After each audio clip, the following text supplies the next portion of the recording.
शिवची आई आज मस्त दिसताय तुम्ही. Thank you thank you. काय म्हणते बाकी? काय एवढं आज का आवरून आल्यात शेतात? असंच कधीतरी स्वतःला पण चांगलं नको ठेवायला. दररोजच यांच्यासाठी करत बसते काम. हा, लईच मोठं शेत आहे तुमचं. एवढं मोठं शेत असून काय आहे का त्या चिवच्या बापाला? नुसतं पिऊन गटारीत पडलेला असतो. सोन्यासारखं शेत आहे, सोन्यासारखी बायको आहे, सोन्यासारखी एकुलती एक मुलगी आहे. लईच मस्त आल्या त्या शेंगा. तुझी मम्मी तरी करते कधी शेतात काम? करते नाही, माझे पप्पा काम करतात ना. नाही पण तरी जाते का मम्मी शेतात? नाही जात ना. आम्हाला पप्पा शेतच नाहीये.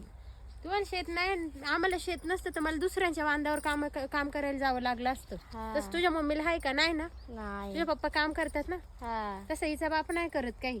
शिव नाही का येत काम करायला? तिला कसं आणणार? तिला मला शिकून मोठं बनवायचंय. तिला नाही माझ्यासारखे दिवस बघायला लावणार मी. हा, बरोबर. काय नाही, मग मस्त दिसतंय पण आज.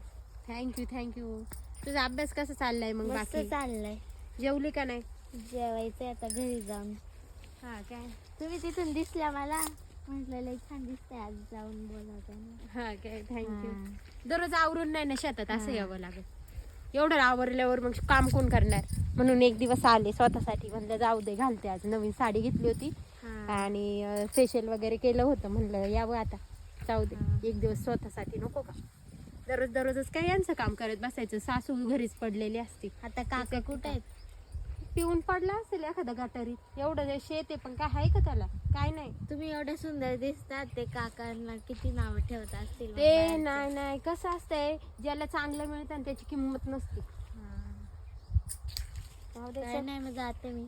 ठीक आहे, बाय बाय. येत राहा. हा.